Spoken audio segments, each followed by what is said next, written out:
اعوذ باللہ من الشیطان الرجیم بسم اللہ الرحمن الرحیم الحمدللہ رب العالمین الصلاۃ والسلام علیک یا سیدی یا رسول اللہ وعلی آلک واصحابک یا حبیب اللہ۔ معزز سامعین کرام، السلام علیکم ورحمۃ اللہ وبرکاتہ۔ پچھلی گفتگو میں نے آپ کو نیت کے بارے میں بتایا تھا۔ آج پھر ہم اسی موضوع پر بات کریں گے اور کچھ احادیث بیان کریں گے کہ نیت کیا ہے۔ نیت انسان کے پختہ ارادے اور دل کے اخلاص کا نام ہے۔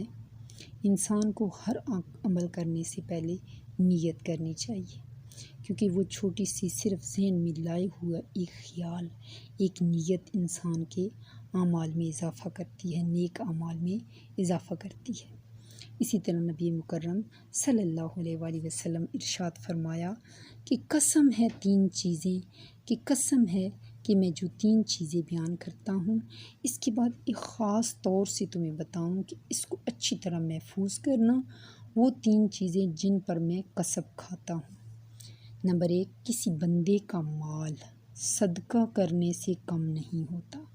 یعنی اگر کسی غریب کو ہم صدقہ دیں، کسی غریب کو ہم کچھ پیسے دیں، تو ہم ذہن میں اگر یہ نیت رکھیں کہ میں نے اس کو پیسے دیے ہیں تو میرا مال کم ہو جائے گا، تو نبی مکرم صلی اللہ علیہ وآلہ وسلم نے ارشاد فرمایا کہ جو شخص صدقہ کرتا ہے، میں قسم اٹھا کے کہتا ہوں کہ اس کے مال میں کمی نہیں آتی۔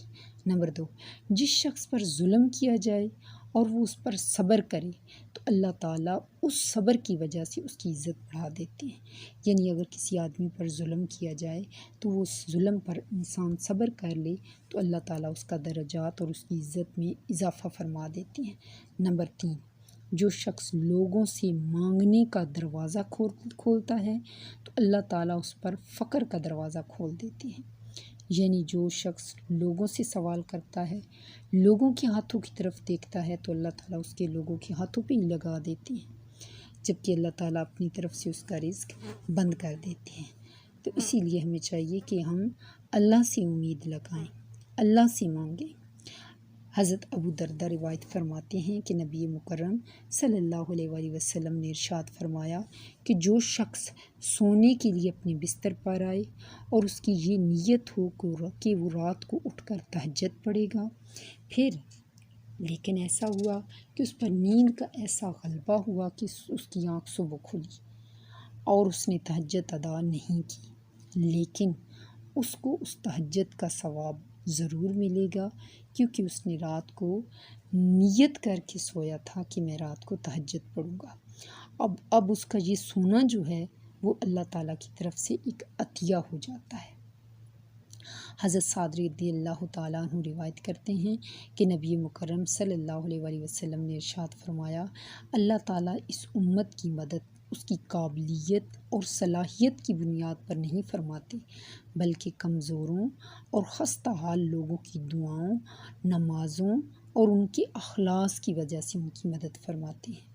حضرت زید بن ثابت رضی اللہ تعالیٰ عنہ فرماتے ہیں کہ میں نے نبی مکرم صلی اللہ علیہ وآلہ وسلم کو یہ ارشاد فرماتے ہوئے سنا کہ جس شخص کا مقصد صرف دنیا بن جائے، جس شخص کا مقصد صرف دنیا بن جائے تو اللہ تعالیٰ اس کے کاموں کو بکھیر دیتے ہیں۔ یعنی وہ دنیا کے کاموں میں ہی لگا رہتا ہے، اللہ تعالیٰ اس کو دنیا کے کاموں میں ہی لگا دیتے ہیں، یعنی ہر کام میں اس کو پریشان کر دیتے ہیں۔ اس کو فقر کا خوف ہوتا ہے، اس کی آنکھوں کے سامنے فقر کا خوف ہوتا ہے اور دنیا اسے اتنی ہی ملتی ہے جتنی اس کے لیے پہلے سے لکھی جا چکی ہے۔ اور جس شخص کی نیت آخرت کی ہوگی تو اللہ تعالیٰ اس کے کاموں کو آسان فرما دیتے ہیں اور اس کے دل کو غنی کر دیتے ہیں اور دنیا ذلیل ہو کر اس کے سامنے آتی ہے۔ اسی طرح حضرت ثوبان رضی اللہ تعالیٰ عنہ روایت کرتے ہیں کہ میں نے نبی مکرم صلی اللہ علیہ وآلہ وسلم کو یہ ارشاد فرماتے ہوئے سنا کہ اخلاص والوں کے لیے خوشخبری ہو کہ وہ اندھیروں میں چراغ کی طرح ہیں، ان کی وجہ سے سخت فتنے بھی دور ہو جاتے ہیں۔ اسی طرح حضرت ابو امامہ رضی اللہ تعالیٰ عنہ نے آپ صلی اللہ علیہ وآلہ وسلم کا یہ ارشاد نقل فرمایا ہے کہ پوشیدہ طور پر صدقہ کرنا اللہ تعالیٰ کے غصے کو ٹھنڈا کر دیتا ہے۔ حضرت سعد رضی اللہ تعالیٰ عنہ فرماتے ہیں کہ میں نے آپ صلی اللہ علیہ وآلہ وسلم کو یہ ارشاد فرماتے ہوئے سنا کہ اللہ تعالیٰ پرہیزگار مخلوق سے بے نیاز گمنام بندے کو سب سے زیادہ پسند فرماتے ہیں۔ اسی طرح حضرت عمر بن خطاب رضی اللہ تعالیٰ عنہ فرماتے ہیں کہ میں نے آپ صلی اللہ علیہ وآلہ وسلم کو یہ ارشاد فرماتے ہوئے سنا کہ سارے اعمال کا دار و مدار نیت پر ہے، اور آدمی کو وہی کچھ ملے گا جس کی اس نے نیت کی ہوگی۔ لہٰذا جس شخص نے اللہ تعالیٰ اور اس کے رسول صلی اللہ علیہ وآلہ وسلم کے لیے ہجرت کی، یعنی اللہ اور اس کے رسول کی خوشنودی اور رضا حاصل کرنے کے لیے جس نے اپنے گھر بار کو چھوڑ دیا، تو اس کو اس کی ہجرت کا ثواب ملے گا۔ لیکن جس شخص نے کسی دنیاوی مقصد، کسی غرض یا کسی عورت سے نکاح کرنے کے لیے ہجرت کی، تو اس ہجرت کا اللہ تعالیٰ اور اس کے رسول مکرم صلی اللہ علیہ وآلہ وسلم اس کو کوئی ثواب اس کو نہیں ملے گا۔ اسی طرح جس طرح غرض اور نیت ہوگی، اسی طرح انسان کو اس کا ثواب ملے گا۔ نبی مکرم صلی اللہ علیہ وآلہ وسلم نے ارشاد فرمایا کہ ثواب کے لیے جو نیک عمل کرنے کے لیے اور ثواب کے لیے عمل کرتا ہے وہ تاجر ہے۔ اسی طرح آپ صلی اللہ علیہ وآلہ وسلم اسی طرح حضرت معروف کرخی رحمۃ اللہ علیہ نے ارشاد فرمایا کہ جو ثواب کے لیے عمل کرتا ہے وہ تاجر ہے، اور جو دوزخ کے ڈر سے یا جنت کی امید کے لیے عمل کرتا ہے وہ بندہ ہے، اور جو اللہ تعالیٰ کے لیے عمل کرتا ہے وہ آزاد ہے، یعنی یہی سب سے بڑا درجہ ہے۔ حضرت اویس کرنی رحمۃ اللہ علیہ نے ارشاد فرمایا کہ کسی کی پیٹھ پیچھے دعا کرنا اس کی زیارت اور اس کی ملاقات سے زیادہ بہتر ہے، کیونکہ اس میں ریاکاری کا دخل نہیں۔ اسی طرح حضرت امام غزالی رحمۃ اللہ علیہ نے احیاء العلوم میں ذکر کیا ہے کہ ایک عابد کو یہ خبر پہنچی کہ کچھ لوگ ایک درخت کی عبادت کر رہے ہیں۔ ایک عابد جو عالم نہیں تھا، یعنی عابد وہ جو صرف اللہ تعالیٰ کی عبادت کرتا ہے، عالم وہ جو عالم بھی ہو، علم بھی جانتا ہو اور اللہ تعالیٰ کی عبادت بھی کرتا ہو۔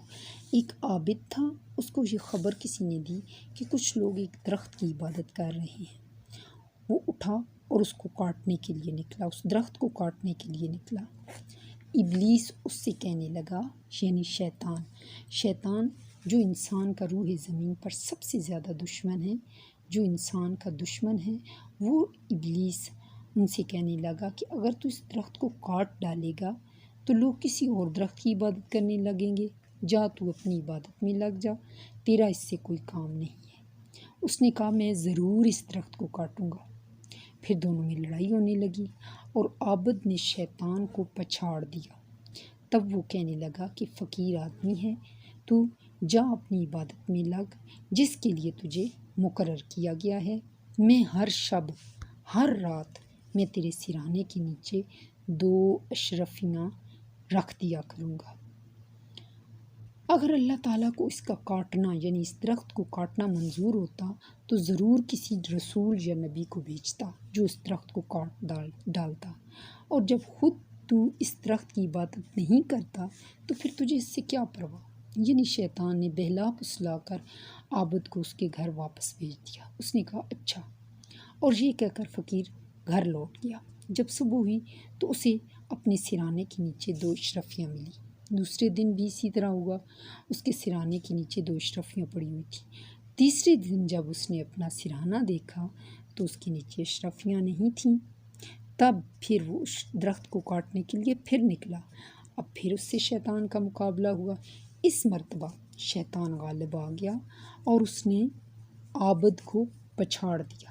اس پر شیطان سے عابد نے کہا کہ کیا وجہ ہے، پہلے تو میں تجھ پر غالب رہا اور آج تو مجھ پر غالب آ گیا ہے۔ اس نے جواب دیا اس لیے کہ پہلے تیرا غصہ صرف اللہ تعالیٰ کی رضا کے لیے تھا، لیکن آج تیرا غصہ 2 اشرفیاں نہ ملنے کی وجہ سے ہے۔ یعنی انسان جیسی نیت کرتا ہے اس کے اعمال روحانی طور پر اس کے اعمال میں ویسا ہی فرق آتا ہے۔ اللہ تعالیٰ سے دعا ہے کہ اللہ تعالیٰ ہمیں ہر عمل میں نیک نیت کرنے کی توفیق عطا فرمائے۔ وآخر دعواہم ان الحمد للہ رب العالمین والصلاۃ والسلام علی رسولہ الکریم۔